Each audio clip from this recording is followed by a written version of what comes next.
I'm extremely delighted to be here. You mentioned about You mentioned that this is the third one. I have a prepared speech. I will go through it. In between, of course, I will deviate and speak.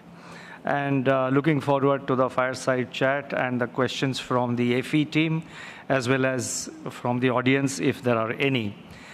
Shri Anand Goenka, the entire editorial, organizational, and the entire team from the Financial Express, distinguished members of the audience, ladies and gentlemen, good morning, namaskar. I am happy to be back at the Financial Express Modern BFSI Summit. I remember having participated in this event in June 2022, where I had spoken on disruptions and opportunities in the financial sector. The macroeconomic conditions back then were quite different and challenging, to say the least, as we were grappling with the overlapping shocks from the war in Ukraine and the surge in inflation at a time when the world was still recovering from the impact of the COVID-19 pandemic. Since then, we have come a long way. Amidst global challenges and uncertainties, today India stands out as a fast-growing major economy with stronger macroeconomic fundamentals and a healthy and resilient financial sector. The theme of today's summit, Decoding Inclusive Growth, aptly captures our combined aspirations for high growth with inclusiveness. During the next decade and beyond, the financial sector is expected to grow and play its role. This sector is a key enabler for the realization of our aspirations. With India's strong macroeconomic configuration, favorable demographics, and significant pace of digitalization, the Indian financial sector is poised to scale new heights. The recent annual financial results of banks and NBFCs indicate that the financial system remains sound and resilient. Further, macro stress tests conducted by the Reserve Bank reveal that the banking sector will continue to remain resilient even under stress scenarios. And the same applies to the non-banking financial company, that is the NBFC sector also. Now, in terms of market dynamics, the financial landscape in India is undergoing a structural transformation. And this transformation is primarily driven by factors like innovations in technology, financial deepening, and changing savings and investment patterns. Each of these shifts has a bearing on how financial entities carry out their business and adapt to the emerging risks. New and emerging technologies have reshaped the financial services industry by bringing in innovative solutions and personalized products. The demand-side factors such as rising consumer expectations for digital services and supply-side factors relating to regulatory support and emergence of fintechs have converged to drive a frictionless customer experience. The Reserve Bank has also been actively fostering innovation by envisaging mechanisms like the UPI, the regulatory sandbox, co-lending models, account aggregator framework, and several other similar initiatives. With the synergies provided by mobile phone penetration, internet availability, reoriented payment systems, and the multitude of customer data points, lending institutions as well as financial markets have been able to leverage upon such mechanisms to amplify their reach to the largest segments and also carry forward the agenda of a more inclusive financial sector. Overall, there has been a transformation in the banking and financial landscape in the last decade, which is driven by technological innovations, changing consumer preferences, and emergence of alternative business models. While these have fostered competition and collaboration, they have also implications for consumer trust and regulatory oversight. Such structural changes also create opportunities as well as challenges. Financial institutions like banks and NBFCs and others need to carefully assess the impact of these changes on their business models and on their resilience and sustainability.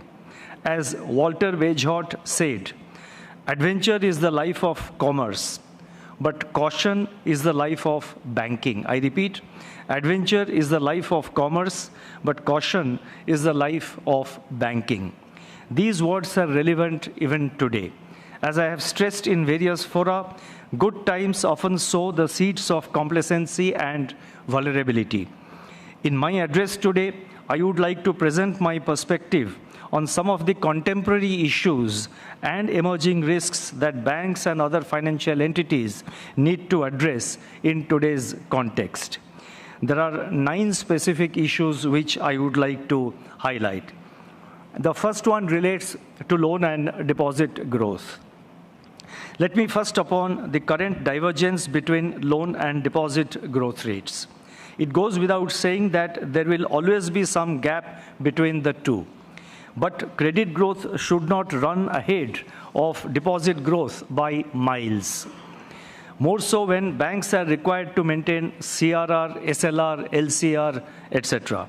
It is, of course, recognized that almost every loan creates a new deposit in the borrower's name or adds to his account balance, to his or her account balance. In other words, money begets money in the banking system. But the fundamental point is that there has to be a reasonable balance between credit and deposit growth. As I just mentioned, deposit mobilization has been lagging credit growth for some time now.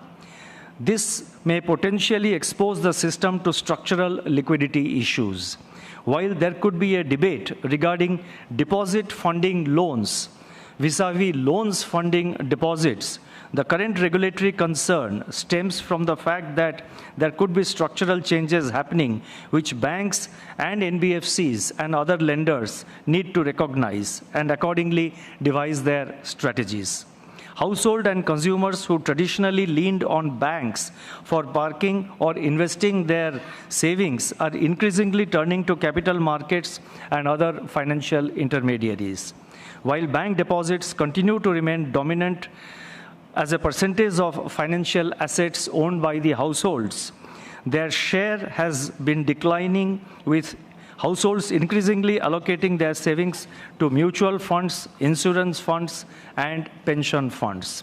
To be precise, households are increasingly turning to other avenues for deploying their savings instead of banks. On their part, banks have sought to fill the credit deposit gap by increasing their reliance on other sources like short-term borrowings, certificates of deposit, etc. This increases their sensitivity to interest rate movements and poses challenges to liquidity management. The shift in deposit preferences from current account and savings account deposits, that is, CASA deposits, has various implications which banks need to keep in mind. With credit growth remaining strong, banks need to continuously focus on improving and refining their credit underwriting standards and pricing of risks. The second point I wish to highlight, which arises from the first point, is management of liquidity and interest rate risks. The 2023 banking crisis in certain advanced jurisdictions have brought to focus the risks of banking stability from certain business models and their inherent vulnerabilities. These incidents have also, I'm referring primarily to the banking crisis which we saw last year in 2023 in the United States and also in Switzerland. Now, these incidents have also triggered debates and rethink at the global level about design and calibration of the Basel III liquidity standards, deposit insurance, and resolution tools. Hence, it is imperative that our banks put in place prudent liquidity management measures proactively. It has to be borne in mind that incorrect valuation of liquid assets can give a false sense of short-term liquidity resiliency, which is not desirable. And whatever I am saying with reference to banks would be in a large measure relevant for NBFCs also. Now, the Reserve Bank, on its part, is reviewing the liquidity coverage ratio framework, that is the LCR framework, to address the emerging issues.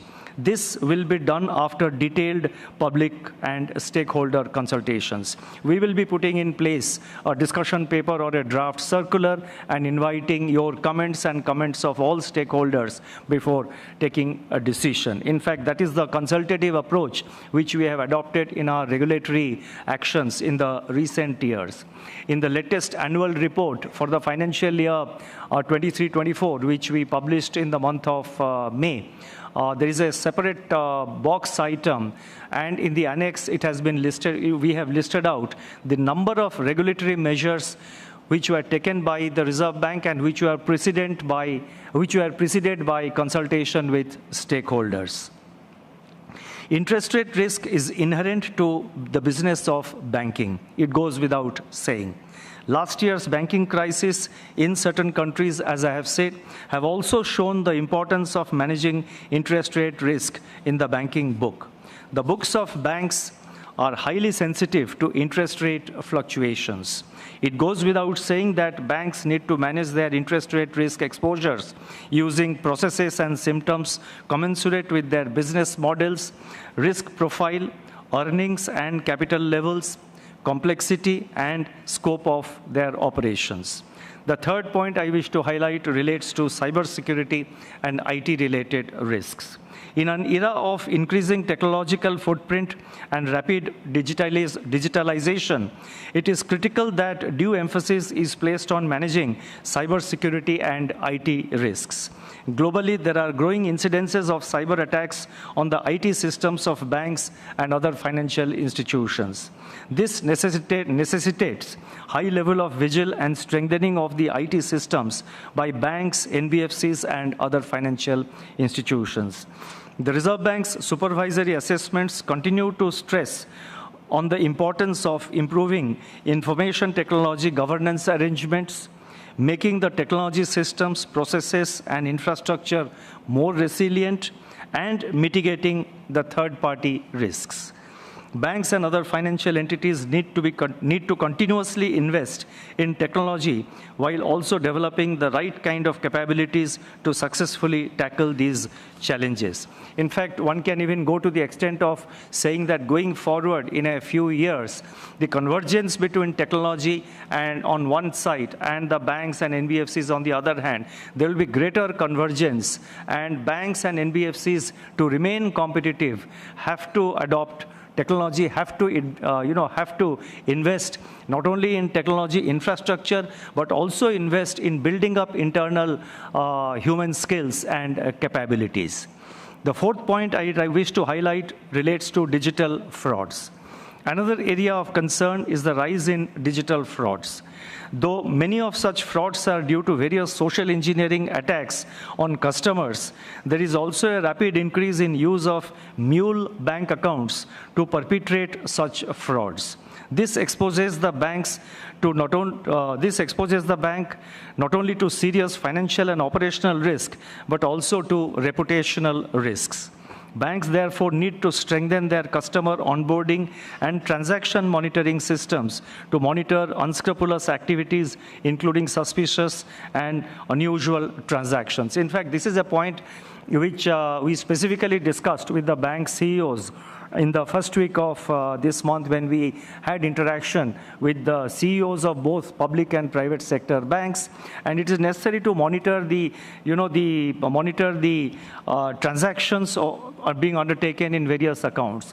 We have come across cases where an account, the volume of transactions is very less for a long time, but suddenly there is a spurt in the volume of transactions. There are also transactions taking place at odd hours, in late hours of the night. Now, systems have to be built in, and I'm happy to note that banks are putting in place the required systems to monitor these kind of transactions which are happening, because they are potentially risky, and it has to be really seen why suddenly an account which was doing very few transactions and the balances or the account balance was low, suddenly how the balances go up, come down. There are fluctuations and there are too many activities and at very odd hours. This also requires effective coordination with law enforcement agencies so that concerns occurring at the systemic level are detected and curbed in time. The Reserve Bank is working with the banks and law enforcement agencies to strengthen transaction monitoring systems and ensure sharing of best practices of control of mule accounts and prevention of digital frauds.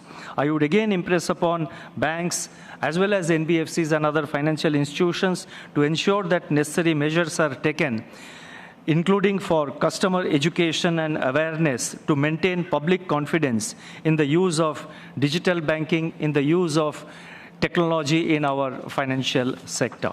The fifth point I wish to highlight relates to third-party risks. In the current business environment, it has become necessary for banks and other financial institutions to outsource certain functions to third parties. While doing so, it is necessary to exercise strong oversight and monitoring of such outsourced activities. Regulations clearly provide that outsourcing of any activity by a regulated entity does not diminish the obligations of the regulated entity itself. Banks and NBFCs also need to consider whether cost optimization strategies are leading to overdependence on third-party vendors, even for critical functions, without commensurate oversight. We have seen a few instances of this and have dealt with it in the recent past. Strong governance and oversight mechanisms with regard to third-party relationships for both IT and non-IT services are essential components of resilience for any financial institution. The protocol with the outsourced agency should clearly define the roles and responsibilities of both the parties in such relationships. The Reserve Bank has already issued guidelines on IT outsourcing and draft directions on managing risks and code of conduct in outsourcing of financial services. The sixth issue relates to issues in unsecured retail credit. Now, I have attempted to highlight all the contemporary issues and touch upon them as briefly as possible. A copy of this address will be uploaded in the Reserve Bank of India website. So those of you, as well as your viewers who are watching this program online, you may have a look at this if you wish.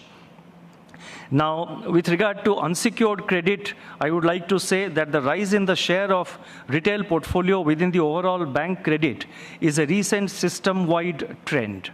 As you may be aware, the Reserve Bank has taken certain preemptive measures in November last year to ensure that growth in these segments does not lead to potentially excessive risk buildup.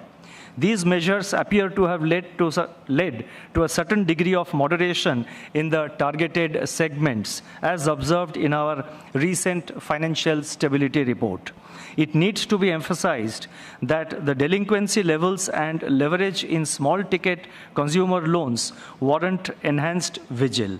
Matters such as fixing limits on unsecured exposures are left to the banks and their boards. It is also left to the boards or the management of the NBFCs.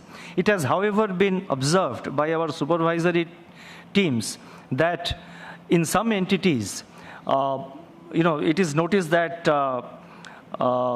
some entities have fixed very high ceilings, even where they have already a high exposure. While it is not our intention to be prescriptive on such matters, banks and NBFCs are expected to show prudence and avoid any form of exuberance in the interest of long-term sustainability of credit growth and in the interest of long-term resilience and health of the concerned bank or the NBFC or other lenders, as the case may be. The seventh point relates to conduct-related issues. Fair conduct is not just a regulatory requirement, it's a core business requirement.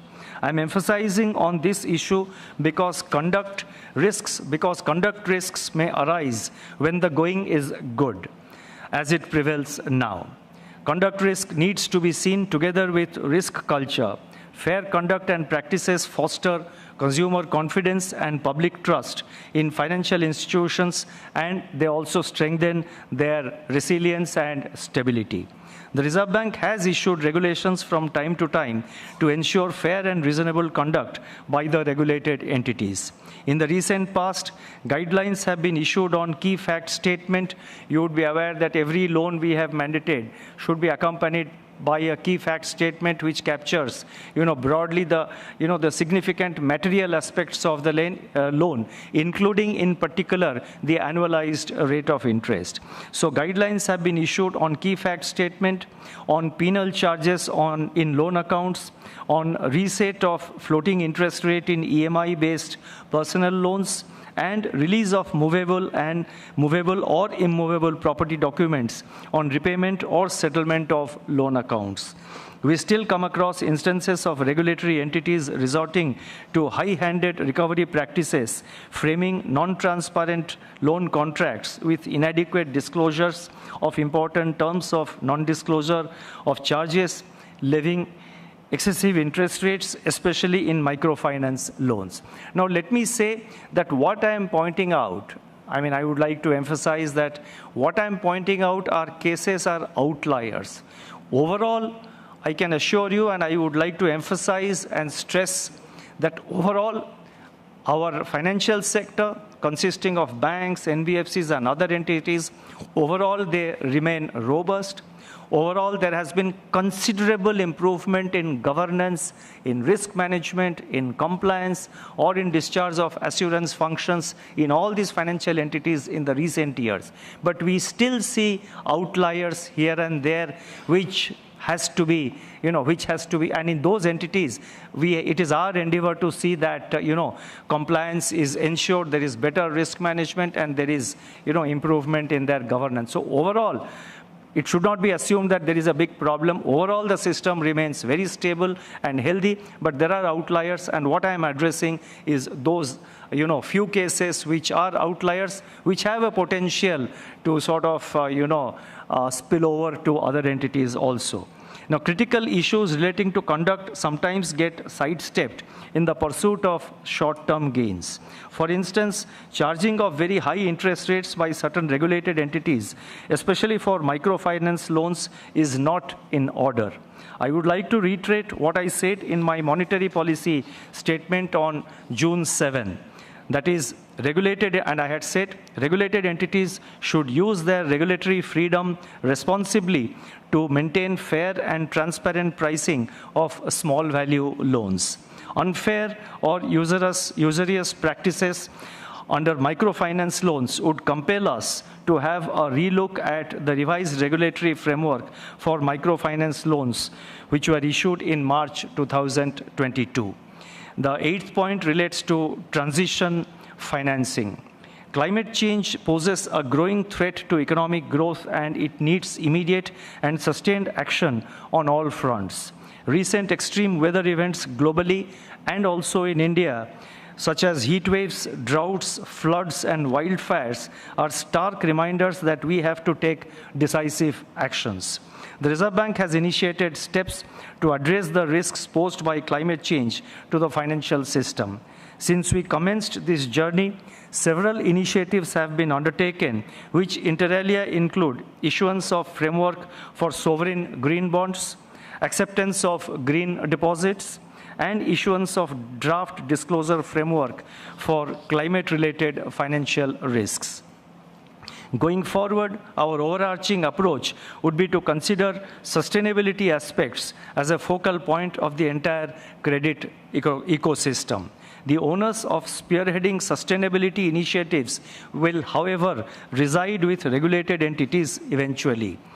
These entities have a crucial role to play in climate action by taking steps to provide climate finance. They need to explore innovative transition financing models. At the same time, they should also be mindful of associated risks and greenwashing concerns. In addition, the regulated entities may undertake transition planning to prepare for risks and potential changes in the business models of their borrowers who may undertake such transition. The ninth and the last point I wish to highlight relates to private credit markets. Private credit as a preferred alternative mode of capital mobilization is growing rapidly. It is emerging as an attractive investment avenue for investors with high risk appetite. While these markets may carry economic benefits by providing a greater pool of financing outside of regulated financial markets and institutions, and their risks appear to be contained at present, it is important to bear in mind that vulnerabilities and interconnectedness in these markets can amplify negative shocks and pose financial stability concerns. We continue to remain watchful of such developments and would welcome ideas and thoughts in this regard. In conclusion, I would like to emphasize that banks and financial institutions, NBFCs and others have a critical role in taking India to the next phase of economic growth. Regulated entities of the Reserve Bank like banks and NBFCs are well positioned today. I would like to emphasize regulated entities of the Reserve Bank like banks and NBFCs are well positioned today in terms of capital, asset quality and profitability to contribute to the economic acceleration which we are expecting in our country. Embracing technology and innovation while remaining focused on governance and risk management can ensure sustained capacity and resilience of the financial sector and enable it to meet the needs of our growing economy. While much has been achieved, there is still more to accomplish. With these words, I thank the Financial Express team for giving me this opportunity and wish the summit all success. Thank you. Namaskar.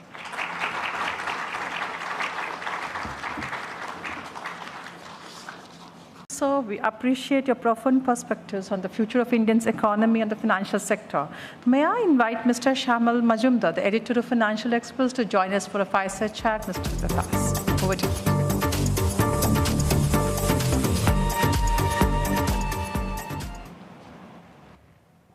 So, Governor, you referred to some reverse swings coming your way, but a governor who plays with such a straight bat, it's difficult to, instead the bowler gets hit out of the park. But I have a tough job on hand because the governor is sitting with me and I'm been told to watch the clock because there is a time constraint. So let me be as quick as possible. Governor, my first question to you is, India needs to, according to RBI's own research paper, India needs to grow at about 7.6% annually over the next 25 years to become a developed nation. Now, to fund that kind of growth, the financial system has to be well capitalized. There has to be a lot of new financial institutions also coming in of all shapes and sizes.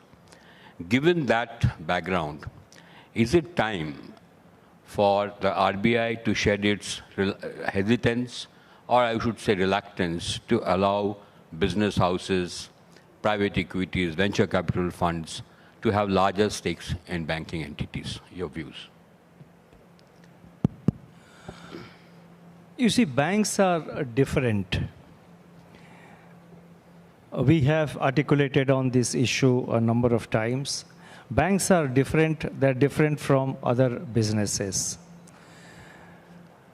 Experience world over has shown that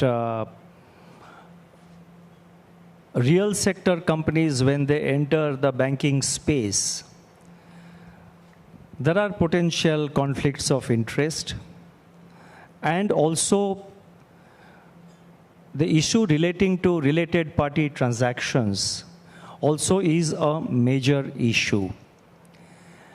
And we had in our country, we had several private banks earlier. Of course, I'm not going into the issue of bank nationalization, why it was done and what was the outcome and all that. But there are there are potential conflicts of interest, and experience world over has shown that it will be very difficult to, monitor or to regulate the to sort of prevent the related party transactions. So the risks involved are very high. So therefore, world over, although there is no specific bar on, take the case of United States, for example, or take any other country, emerging market economies, it has not been done. And there are good reasons why it has not been done. So far as India is concerned, the banking penetration has been quite wide.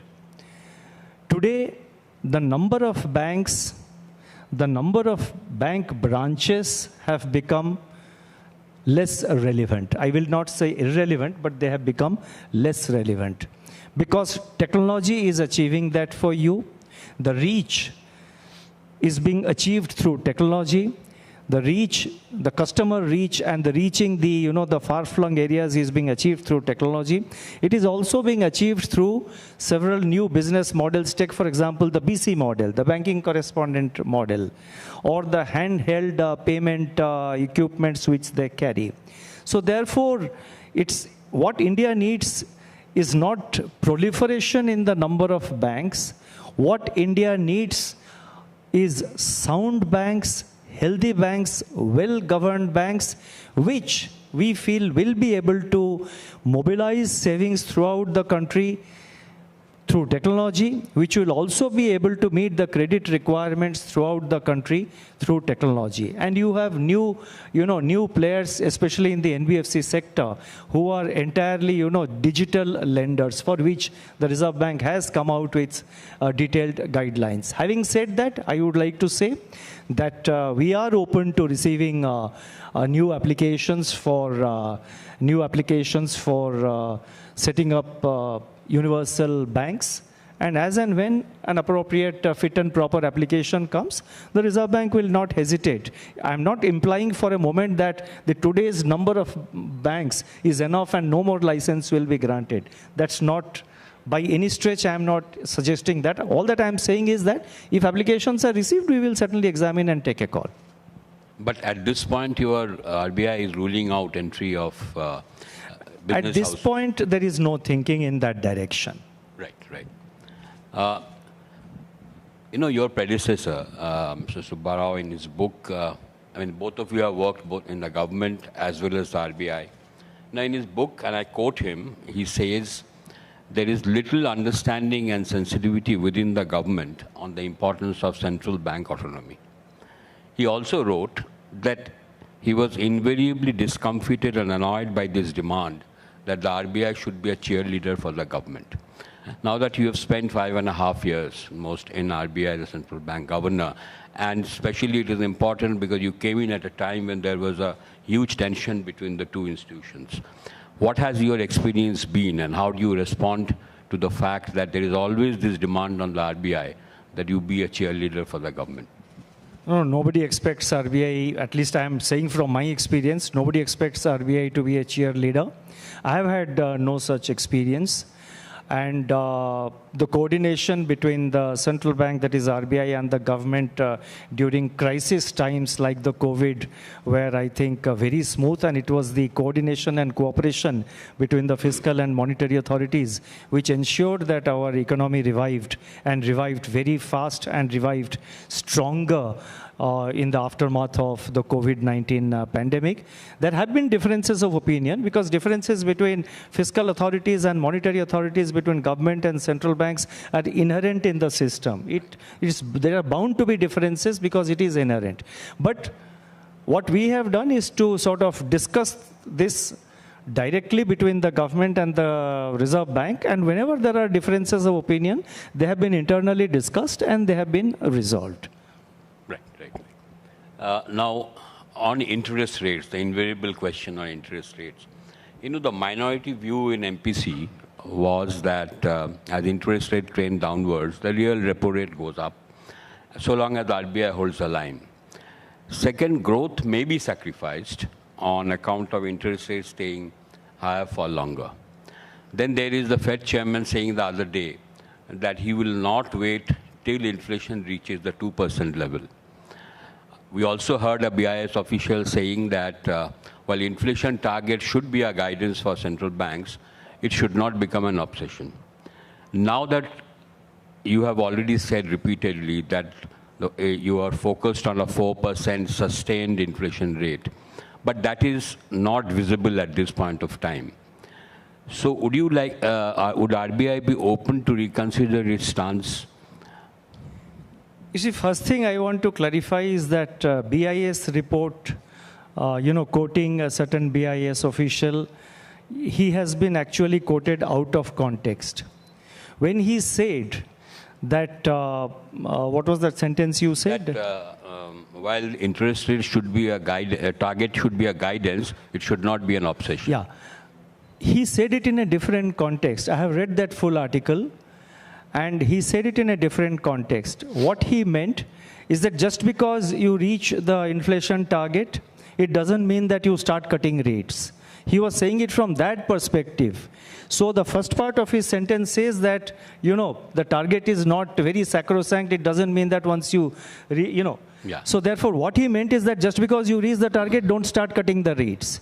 So he was saying in a different way altogether. In fact, I would suggest that that article is read in totality, because what he is arguing in that article is exactly the opposite. He is saying that inflation targeting is very important and central banks should stay the course. Now, with regard to growth coming nearer home, with regard to India, with regard to growth sacrifice, we monitor the growth numbers very carefully, and I have said it on a number of occasions, because the law in our country, the Reserve Bank of India Act, says that Reserve Bank is mandated to maintain price stability, and price stability in terms of maintaining inflation at 4%. So we are mandated is to maintain price stability, keeping in mind the objective of growth. So in all our monetary policy decisions, growth aspect is always kept in mind. And I can say that even with the current interest rates, the growth in India has been very robust. Last 3 years, the average growth rate has been 8.3% in the last 3 years. This year, our projection is 7.2%, and we are very optimistic that 7.2% will be achieved.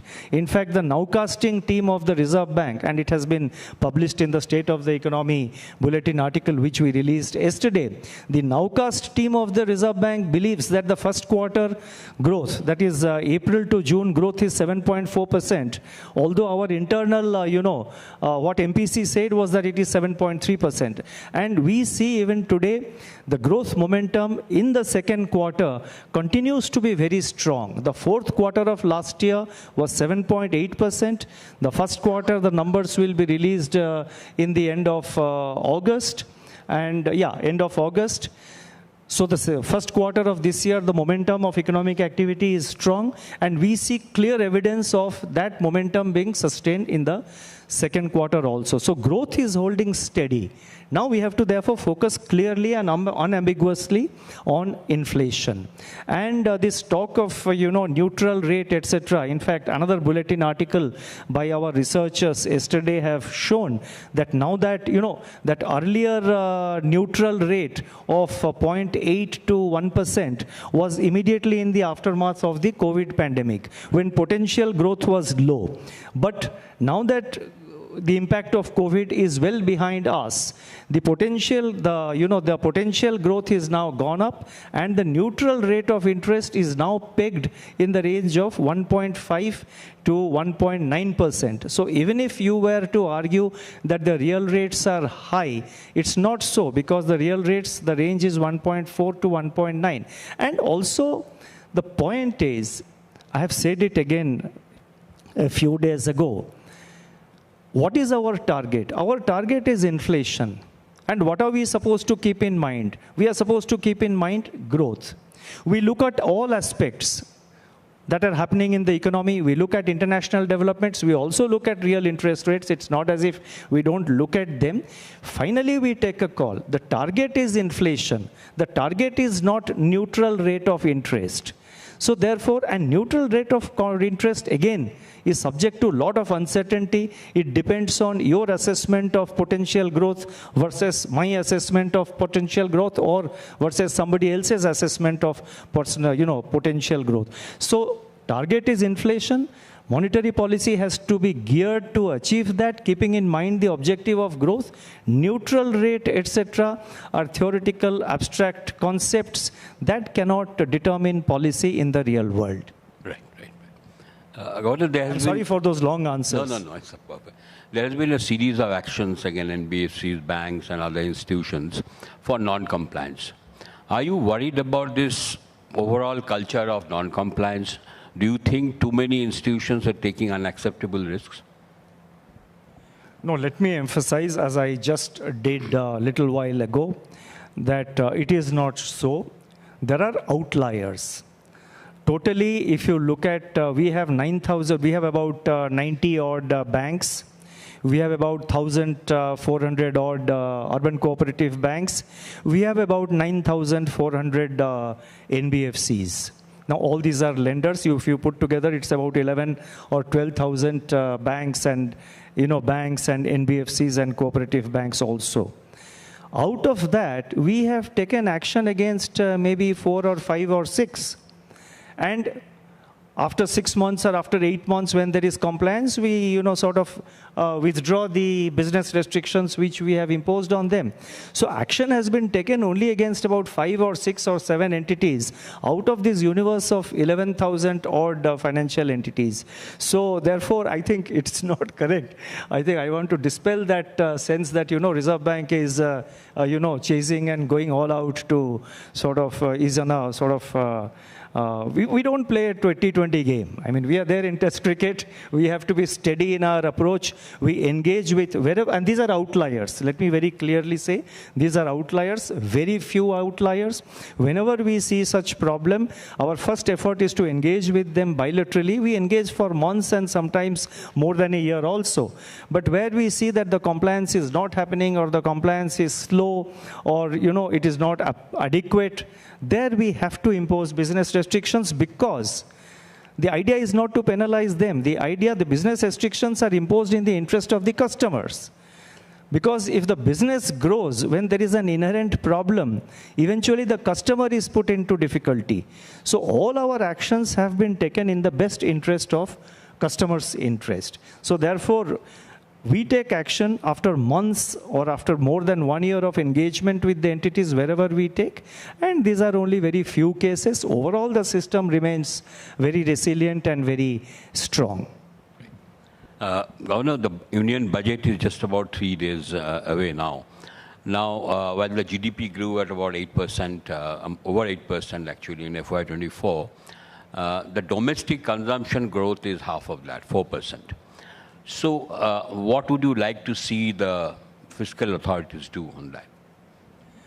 You see, it's not proper for me to comment on the budget, especially because it's just, next week. So I don't want to comment on the budget. But so far as consumption is concerned, I would like to say that urban consumption has been doing well for quite some time. In fact, immediately after the COVID, urban consumption has revived very well. But I think in the last few months, we have seen rural consumption also to have picked up. And we are very optimistic about rural consumption because the monsoon this year is doing well, is expected to do well. Agriculture is expected to do well. The crop sowing so far has been very satisfactory. So therefore, the agricultural production is likely to be high, and that will put more hands in the hands of the rural people. Quite naturally in this season, and because of monsoon and because of good agricultural output, the demand on Narega has also come down. Then so far as, FMCG sales, for example, the FMCG sales over the last few months in the rural sector have actually outpaced the urban FMCG consumption. So we are quite optimistic about the rural consumption, to have picked up. So consumption is picking up, and certain measures like, for example, the free rice scheme is leaving that much more money in the hands of the rural people to spend on their other consumption. And inflation, the whole idea of bringing down inflation is that to reduce the burden on the people, both urban consumers as well as rural consumers. So if you measure, today the inflation is at 5.1. So just measure, quantify, if the inflation goes to, let us say, 4%, that 1% difference and that 1% additional money which will be available, if you just try to extrapolate on that basis, how much of surplus will be left in the, disposable surplus will be left in the hands of the people which they are going to spend on the economy. I think the contribution to the growth will be enormous. So therefore, inflation management, a stable inflation at 4% will be the biggest contributor to our GDP. And we are moving towards that. This latest print which went up again to 5.1 vis-a-vis the earlier number of 4.75 was mainly caused by the vegetable prices. Past experience shows that they have been seasonal, but we have to see how this year plays out. I want to just have a couple of more questions. Banks or financial entities exposure in unsecured lending, personal loans, even project finance, has come under RBI's attention because of rising bad loans. But if you look at the numbers in March 2024, loans to agriculture sector, the bad loans were the highest, and then came industry. Do you think, is there a need to explore raising the provision requirement for agricultural loans so that banks can price it effectively?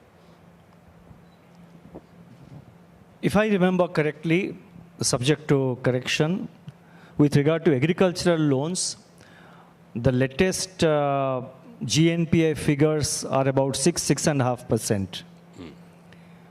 I think that was March 24. 24, yeah. Yeah, it was about 6.5%. 3 or 4 years ago, it was 10%. So it has come down. And I would not like to comment on any specific sector, but I would just like to draw your attention to the expected credit loss framework, which we have, the draft of which we have put in place. It's a draft which we have put in place in the public domain. We are getting the comments. Based on that, we will issue the circular on expected credit loss. So when that circular is issued, it will address all such problems of, any higher NPA or risk build-up in any particular sector, not just agriculture, but in every, wherever it is visible. But today, as you are aware, the GNPA levels are at a historic low. The bank's GNPA is 2.8%. So far as the NBFCs are concerned, it is at about 4%. In fact, if you take out the, the NBFC loans which are under resolution in NCLT, etc., the GNPA is less than 3%, and or around, about less than 3%. So therefore, I think overall the problem of bad loans is now well contained. But we have to remain there. That is why, we keep on giving all those cautionary advice. It's not as if there is a big problem and we are worried and we are trying to deal with it. It is basically the current times are good times. We don't want the bad times to come back. We want the good times to last, and we want the good times, to put it in a metaphorically, we want the good times to become even better times. Right. Governor, you love cricket, so this the question is that one of your favorite cricketers, Rahul Dravid, he loved playing test matches. Now, but as the RBI governor and given the volatility in the external world, you must be forced to play T20 cricket almost every day. How do you cope up with it? Well, first of all, I would like to say that whatever, Anant Goenka just said all those nice things about me.